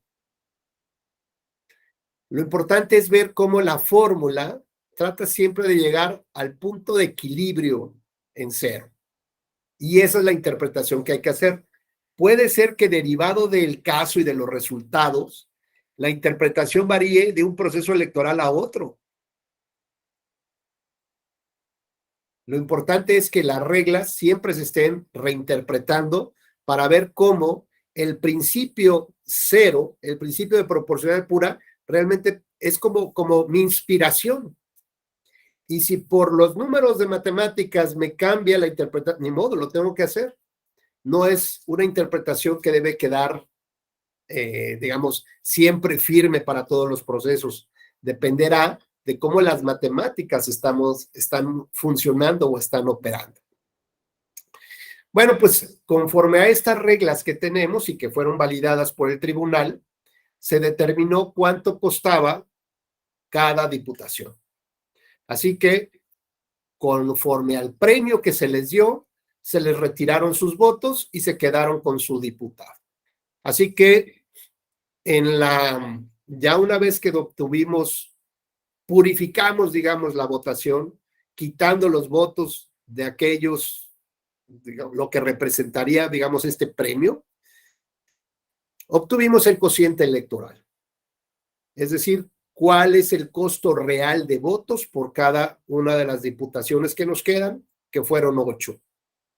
Obtuvimos un resultado y advertimos que el PAN podía comprar tantos o adquirir tantos y al PRI le corresponderían tantos, pero ese tantos rebasaba su propio límite, que era 15. Por lo tanto, solamente le asignamos al PRI y era como un absurdo dejarlo jugar otra vez, ¿no? Porque ya no tenía derecho a participar. Es como aquel partido que no obtuvo el 3%, no tiene derecho a participar. Tú alcanzas tu límite, alcanzas la finalidad del juego, ya no te quedas ahí, sigues jugando, ¿no? Ya te sales del juego. Es como en cualquier juego de mesa. Ya ganaste, obtuviste lo que quisiste, pues ya te retiras del juego y siguen los demás jugadores, ¿no? Por ejemplo, con el Monopoly, oye, ya ganaste, no, me sigues pagando renta, no, oye, ya ganaste, no, pero yo tengo la propiedad, ya ganaste, ya, olvídate, ya, déjanos jugar y tus propiedades, ¿no? Digamos, para el juego, nuevamente están a la venta, no, esas son mis propiedades y me sigues pagando. Bueno, pues es que quieres seguir jugando siempre, no, así no se puede. Lo mismo pasa, el PRI ya llegó a su límite, es absurdo que siga todavía jugando o que sus votos sigan influyendo, porque esto va a generar una mayor distorsión. Entonces, quitamos esto y lo dejamos lo más puro posible otra vez. Es como el caldito, el consomé, ¿no? Pues hay que meterlo al congelador para que podamos quitarle la grasita, ¿no? Hay que irle limpiando todos los días prácticamente. Bueno, pues el chiste es que ya tenemos la asignación por cociente electoral, le damos un diputado al PRI. Lo sacamos del juego y le quitamos los votos que le costó esa diputación. Volvemos a obtener una bolsa ya más reducida de votos, volvemos a sacar otro cociente que se llama el nuevo cociente electoral, ahora dividido entre 7. Y eso me va a dar un resultado del costo de votos de cada curul, de cada asiento. Conforme a ello, con el nuevo cociente electoral, se le entregan 3 al PAN, el PRI ya no participó, 2 a MC y 1 a Morena. Esto me hace un total de 6 curules a repartir de las 7. Curules o diputaciones, ¿no? Es lo mismo. Con lo cual, tengo que aplicar la siguiente parte de la fórmula que dice que es por cociente mayor, que es por cociente electoral y resto mayor. Y el resto mayor, pues son los residuos que le quedaron a cada partido después de haber comprado en votos su diputación. Luego entonces, pues ya nada más queda una, y el que tiene el residuo mayor es el PAN. Así que le damos por resto mayor una y logra alcanzar su tope máximo. Tenemos ahí la relación, cuál es el límite y vemos si está sobre representado, el límite superior, y vemos que se encuentra dentro del margen. Vamos al siguiente paso, es checar si hay una subrepresentación, ¿no? Que es lo que habíamos platicado, que ahora lo representa la columna en morado, ¿no? Tenemos el PAN, digamos, la distorsión mínima que puede aceptar es tener hasta 9 diputados, tiene 16, así que está a todo dar. El PRI puede soportar mínimo hasta 8 diputados, tiene más de 8, tiene 15, le va bien. A Movimiento Ciudadano tiene su límite de 5, o sea, hasta 5 puede soportar, pero en realidad en la columna verde solamente le podemos dar 4 o tuvo derecho a 4. Por lo tanto, Movimiento Ciudadano sí rompe pues con el límite inferior de la subrepresentación. Debería de tener 5.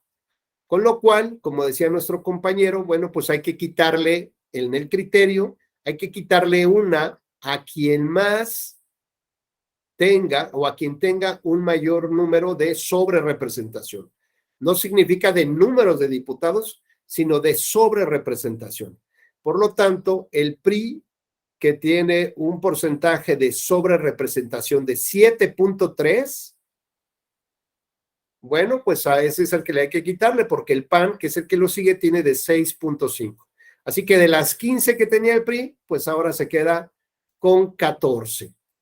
Y agregamos esta penúltima columna que dice ajuste, deducciones por subrepresentación, para que quede gráficamente muy claro cuál fue todo el procedimiento. Entonces, al PRI le quitamos una y a MC le damos una. Así que el resultado total se queda con 16 PAN, 14 el PRI, de 4 sube a 5 Movimiento Ciudadano, y Morena creo que se quedaba con 2, si mal no recuerdo.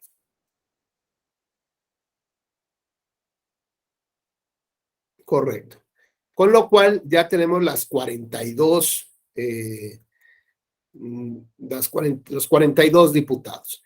La última verificación de subrepresentación, y entonces vemos que en MC y Morena están por debajo del 0, están en menos 7.07 y menos 7.06, con lo cual no rebasan el límite inferior de menos 8. ¿Estamos? Entonces, podrán decir que injusto es, sí, es injusto, porque a unos le quito para darles más a los otros, cuando en realidad, como dice Guadalupe, lo que hay que buscar es el mayor equilibrio de la representación. Pero finalmente esto es lo que constitucionalmente se acepta de distorsión, porque cada peso, digamos, cada diputado tiene un peso diferente. Por ejemplo, el PAN y el PRI lograron muchos triunfos en casilla. Los otros dos partidos no lograron nada. Entonces no podemos pensar que tenga el mismo costo la diputación que hizo campaña, que gastó, que obtuvo el voto ciudadano, que pese lo mismo que alguien que está en una lista, nada más por mi linda cara estoy en una lista. No se puede. No puede pesar lo mismo. Por eso es que hay una distorsión. Y claro que debe tener mayor peso la mayoría que la representación proporcional, aunque ya vimos que en Nuevo León, digamos, a las personas que se les entregó la constancia de diputado de representación proporcional, ¿te acuerdas, Yaela, quién era? ¿Cuál es el esquema que seguimos en Nuevo León y Aguascalientes?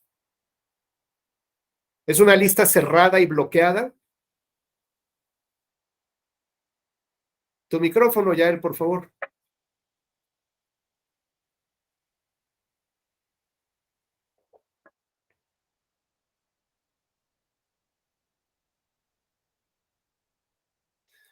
Creo que ya tienen problemas. Alma, ¿cómo integramos la lista de RP? Ahora sí, ya las personas físicas que van a integrar la lista a las que se les entrega la constancia en Nuevo León. ¿Es una lista cerrada y bloqueada? Es decir, ¿o cómo es? No, pues son los que obtienen mayor votación, ¿no? No, esos ¿RP? son los que ganan. Ah, no, sí, no, sí, me equivoqué. No, esas son mayoría. RP no, sí es una lista cerrada, ¿no? No, ¿No? dijimos que en el Ah, caso particular de Nuevo León, esta lista se integra con los mejores perdedores de la mayoría. Imaginemos que Alma, que va a competir por el mismo distrito, por este salón, es un distrito, compite Leila y compite Alma, ¿no? ¿Correcto? Leila le ganó a Alma, así que Leila merece su espacio. Ok, ahí estamos. Pero resulta que tú, Alma, eres la mejor perdedora de todo tu equipo, de todo tu partido. La que más ganas le echó, la que más... No te alcanzó, ni modo, ¿no? O sea, a lo mejor tuviste 6,000 votos y no fueron suficientes para ganarle a Leila. Pero resulta que tu compañero Yael obtuvo 4,000 votos, o sea, 2,000 menos que tú, y sí tuvo acceso a una diputación, porque en ese distrito votaron menos. Y con 4,000 votos fueron suficientes para que él ganara la mayoría. Y así nos vamos comparándote a ti con los candidatos perdedores de tu partido y dicen, no manches, Alma fue, o sea, si hubiera jugado en otro yo hubiera ganado, pero de todos, o sea, fue la que incluso más votos tuvo, incluso de los que ganaron la mayoría, pero en ese distrito, que era capital, hombre, las dos armaron una campaña de altísimo nivel y volcaron a la gente a las urnas. Ni modo. Pero fuiste la que mejor número obtuvo de tu partido. ¿Estamos? Aunque no hayas ganado. Eso te da derecho a estar en el primer lugar de la lista de representación proporcional. Con lo cual creo que es un sistema que te alienta a dar lo mejor que puedas para obtener el triunfo. Porque si no lo obtienes por ahí, vas a estar en el lugar 1 de la lista de RP o en el 2. Entonces, no hay lista de representación proporcional en el caso de Nuevo León, porque la lista se conforma con los mejores perdedores de cada partido político. En cambio, por ejemplo, a nivel federal o en la mayor parte de la República Mexicana, la lista es cerrada, o sea, yo no puedo agregar a nadie, es lo que el partido me diga, y además está bloqueada, no hay manera de mover esa lista. ¿Ya? ¿Están ahí? Y atrás de la boleta, justo, vienen los nombres de las personas que están en la lista. Y, por ejemplo, puede haber, o debería de ser, hay sistemas que se llaman lista cruzada, donde el ciudadano, no necesariamente por votar por un partido por mayoría, en automático le concede su favor a la representación proporcional de la lista. Yo puedo decir, ok, yo voto por Leila, por mayoría relativa, pero resulta que para la representación proporcional me gustaría Alma, que está en este partido, que fue la candidata que puede perder. También me gustaría que esté Jorge, porque veo que es de otro partido, pero tiene unas promesas muy interesantes, o por este tal, ¿no? Entonces yo voy cruzando la lista con las mejores opciones. Evidentemente, quienes salgan más afortunados de esas opciones serán los que van integrando la lista de cada partido político. ¿Correcto? Bueno, decíamos que esta asignación vamos al tema de paridad, un tema que es muy importante, porque la paridad ya vimos que no es una acción afirmativa, ya es un derecho, ¿no? Fundamental, y ese derecho fundamental indica que haya la mitad de hombres y la mitad de mujeres. Así que ahora vemos cómo es muy interesante la conformación de las listas, ¿no? Porque es como si la ruleta todavía siguiera girando con la pelotita brincando, ¿no? Ya sé que me tocan 5 o 6 diputaciones de RP, ¿no? Pero ahí está la bolita. ¿A qué número caerá? Pues depende de mis triunfos de mayoría relativa. Por ejemplo, para integrar la paridad del Congreso requiero la mitad de hombres y la mitad de mujeres. Con lo cual, veo en mi mayoría relativa, por ejemplo, que veo que hay 15 hombres que ganaron de todos los partidos, ¿no? 15 hombres y ganaron 11 mujeres. En la lista de la representación proporcional, debería yo de equilibrar los números para tener una paridad total de mitad hombres y mitad mujeres.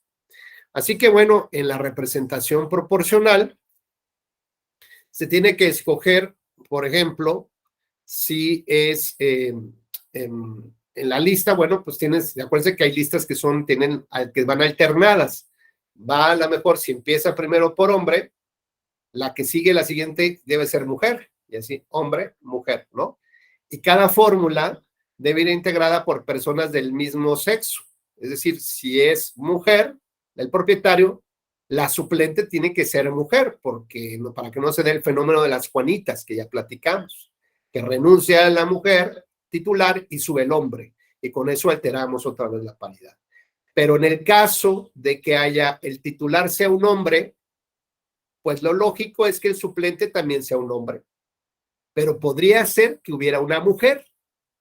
O sea, estaría prohibido que en una fórmula de mujer el suplente sea hombre. Eso está prohibido, pero no viceversa, que en una fórmula de hombre su suplente fuera mujer.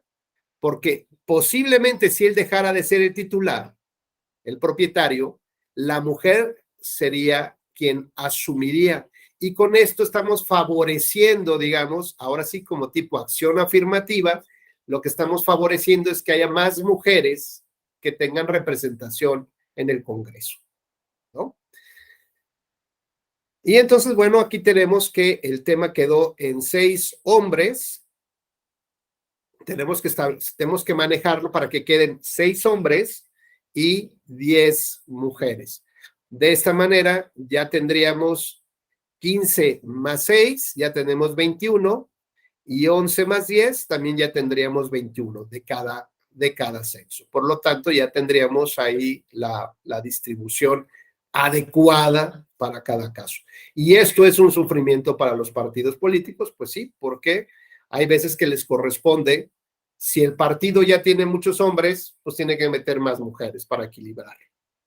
Así que si en el lugar 1 de la lista es un hombre, a lo mejor, pues de modo, lo saltamos y escogemos primero a la mujer para poder ir integrando el género, ¿no? La paridad de género. Yo recuerdo que en una ocasión, hace muchos años, me tocó revisar un asunto de Pablo Gómez. Pablo Gómez iba en la lista 3 de RP nacional del PRD, del número 3, o sea, de todas le tocaba. ¿Y qué creen? No le tocó. No, bueno, yo creo que por eso también no odia el tribunal, pero en los estatutos del PRD, fíjense bien, decían que tenían que ir alternados, ¿no? Hombre, mujer. Entonces venía hombre, mujer, y él estaba en tercer lugar, pues venía hombre, así que esa parte de alternancia venía bien. Pero los estatutos del PRD decían que en la, ¿cómo se llama? Decía que debía de tener una, no, miento, creo que iba en el segundo lugar, algo así. Entonces era hombre, hombre y mujer. Entonces no, había que alternar. Entonces lo que pasó, creo que de Pablo de segundo pasó a tercer lugar, para que el tercer lugar mujer quedara en medio, segundo. Entonces era hombre, mujer, hombre, mujer, hombre. Entonces ya, bueno, ya como en el juego de las serpientes y escaleras, del número 2 bajó al número 3. Pero luego los estatutos del PRD decían que por cada 3 debería de haber una cuota indígena. Y entonces, bueno, pues tuvo que entrar la cuota indígena y entró ahí. Entonces Pablo bajó al siguiente nivel, pero como la cuota indígena era hombre, entonces era hombre-mujer por alternancia, hombre indígena, ¿no? Y luego seguía Pablo. Pero se vuelve a aplicar el tema de la alternancia. Después de un hombre tiene que venir una mujer. Así que tomaron la número 8 y la subieron al número 4 para que hubiera hombre-mujer y luego entrara otra vez hombre, que era Pablo, y así se iba corriendo la lista. pero los estatutos del PRD decían que por cada tal debería de haber una cuota para jóvenes. Y por alguna razón, Pablo volvió a caer y caer. El asunto es que llegó como al lugar 11 de la lista y solamente, por ejemplo, tuvo 10, por decir una cifra, ¿no?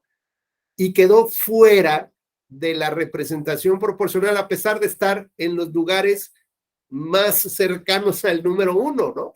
Pero eso no fue por mala onda del tribunal, ni por interpretación extraña del tribunal, eran los propios estatutos de su partido, ¿no? Como tal, que bueno, pues la gente piensa que por hecho de estar en los primeros lugares ya en automático te toca o te toca, pues no le tocó. Y creo que en buena medida es su muestra de coraje hacia el tribunal electoral. Pero en fin, así pasa cuando sucede.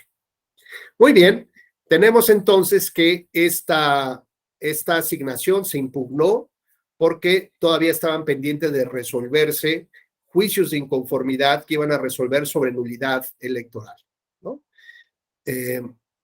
Una vez que se resolvieron los recursos, por ejemplo, tenemos el tribunal local vuelve a asignar porque toma en cuenta, digamos, las casillas que fueron anuladas y vuelve a hacer el ejercicio. De los 12 juicios de inconformidad local, el tribunal anuló la votación en diversas casillas que correspondían a 8 distritos y en plenitud de jurisdicción realiza la asignación con base en la votación ya recompuesta. Sin embargo, al realizar cada etapa, el resultado fue el mismo y la paridad quedó igual. Por lo tanto, confirmó el acuerdo del OPLE por razones distintas, es decir, por utilizar ya una votación, pues que era la correcta, porque la que había utilizado el instituto, pues todavía, digamos, más adelante se anuló. Esta resolución del tribunal fue impugnada ante Sala Regional Monterrey. La Sala Monterrey revoca la asignación porque dice que el tribunal indebidamente asumió la plenitud de jurisdicción, es decir, le tuvo que haber regresado el ejercicio, los datos al OPLE y el OPLE tuvo que haber hecho la asignación correspondiente. Bueno, es un tema menor, pero es un tema de competencias.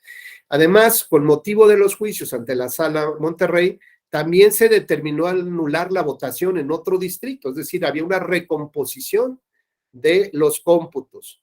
En consecuencia, ni el OPLE ni el tribunal tenían votaciones definitivas. Por tanto, en plenitud de jurisdicción, ya la sala realiza la asignación. Sin embargo, queda igual que lo mismo que hizo el OPLE y el tribunal. Y en el tema de sobre y subrepresentación, se analiza un argumento del PAN en el sentido que una candidata de la coalición Juntos Haremos Historia en el distrito 17, a pesar de ser postulada por el partido local, en realidad era una militante efectiva de Morena. ¿Y esto qué implica? Bueno, pues ahora tenemos que hablar brevemente, muy brevemente, de la militancia efectiva. Y decíamos que en el ánimo de que yo no, por ejemplo, el PRI podía tener hasta 15 diputados, estamos claros, ahí alcanzó, le quitaron, no alcanzó a llegar a 16 porque su límite era 15 y luego en una sobrerepresentación le quitaron 1 para dárselo a MC, se quedó con 14. Es decir, tiene 14 diputados reales del PRI. Pero ¿qué tal si yo me uno con ustedes y les propongo que otros candidatos míos sean propuestos por ustedes?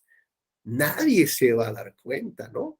Entonces, Leila, ahí te van mis 3 candidatos, Guadalupe, ahí te van 2, ustedes propónganlos, pero son míos, ¿no? Entonces resulta que en realidad, de manera efectiva, yo no voy a tener 14 diputados, más los 2 que le tocaban a Leila, que son míos, ya voy a tener 16 que se van a alinear perfectamente, más uno más que tengo con el convenio con Guadalupe, pues ya tengo 17 diputados reales que van a ser mayoría seguramente en el Congreso.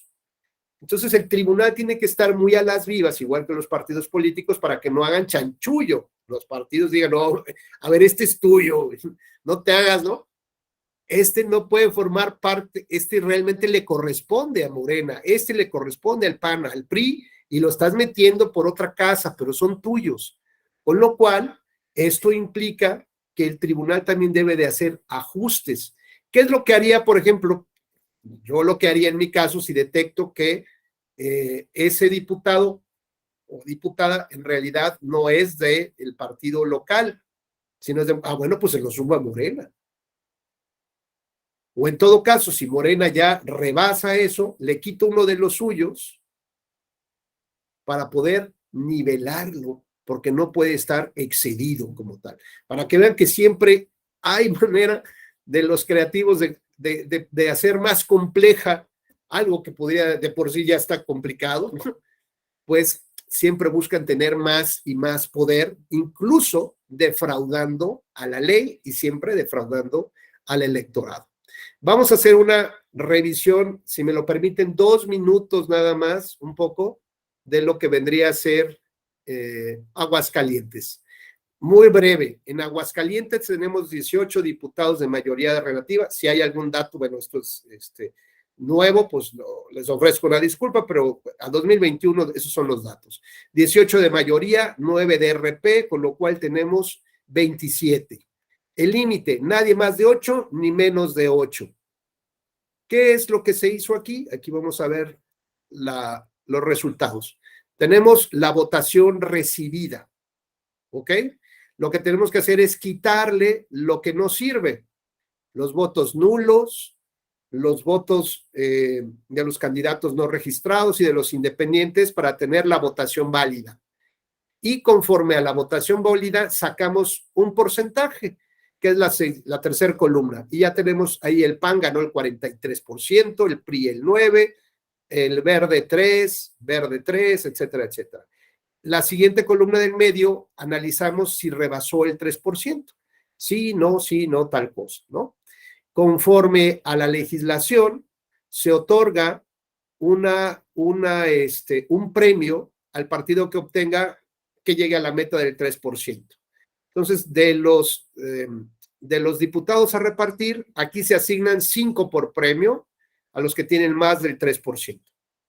La idea es quitar ese costo de votos para poder tener una votación ajustada, ¿no?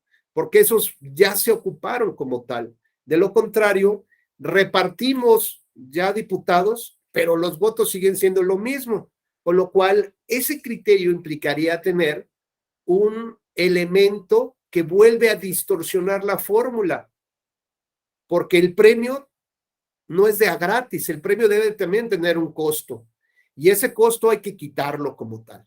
Sin embargo, bueno, cuando ya tenemos la bolsa y lo dividimos entre el número de diputados que nos restan por repartir, obtenemos el cociente electoral. Y vemos a quién le alcanza, pues en este caso, donde dice segunda ronda, cociente electoral, le alcanza 1 al PAN y le alcanza 1 a Morena. Y por el resto mayor, el único que quedaban 2, pues le toca otra vez al PAN y al PRI. Así que el total de la representación proporcional lo tenemos en la última columna. 3 le quedan al PAN, 1 por premio, 1 por cociente electoral y otro por el resto mayor. Y así tenemos, ¿no? Un poco el mismo ejercicio. ¿Qué es lo que hay que hacer? Es verificar que ningún partido esté sobre representado. Entonces aquí ya tenemos cuál es, digamos, digamos, conforme al porcentaje de votos, cuánto es más 8 puntos y eso qué representa en el Congreso. Por ejemplo, el primer ejercicio, el PAN ganó 12 diputaciones de mayoría relativa, tiene una asignación por premio, una asignación por cociente y una asignación por resto mayor. El total de curules que tiene es 15. Conforme a su porcentaje, y aquí ya me le estoy presentando los resultados, su límite máximo es 15, es decir, ya alcanzó. ¿Está sobre representado? No. Y su límite mínimo de curules es 10, 10.83, que aquí también debería de interpretarse si sube a 11 o no, está subrepresentado o no. Pero tenemos el caso del PRD que ganó 4 diputaciones de mayoría, no le tocó entrarle, no le tocó entrarle a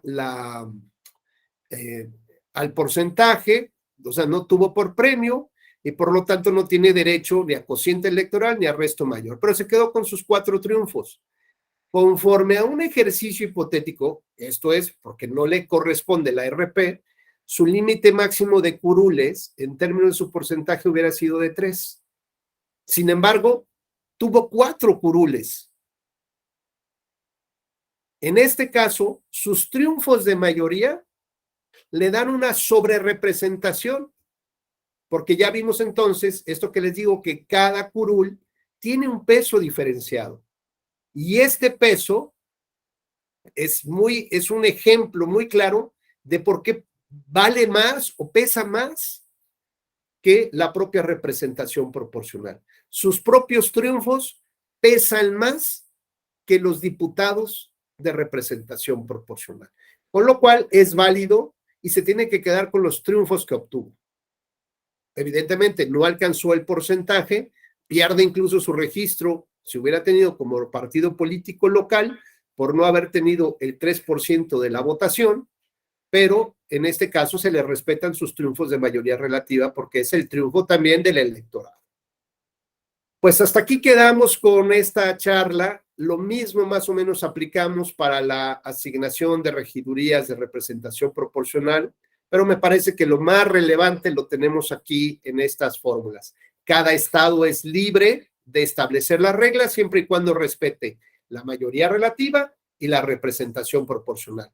Si se le ocurre agregar premio por llegar a la meta, está dentro de su facultad legislativa. Si se le ocurre agregar hasta 2, pues está dentro de su facultad legislativa.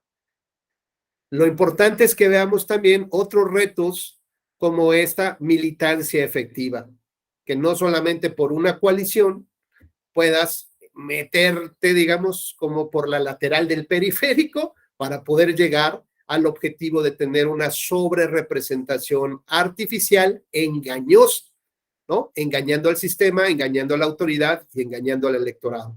Pero además, sobre todo, los partidos de oposición o coaligados que acepten eso de meter a los tuyos en mi lista, bueno, pues habla de muy poca ética. En fin, pues, estimadas compañeras y compañeros, como siempre ha sido un verdadero gusto platicar con ustedes y ahorita me despido así de rápido porque me tengo que conectar a la conferencia. Que tengan muy buen día. Gracias, Dani, gracias a todos. Gracias.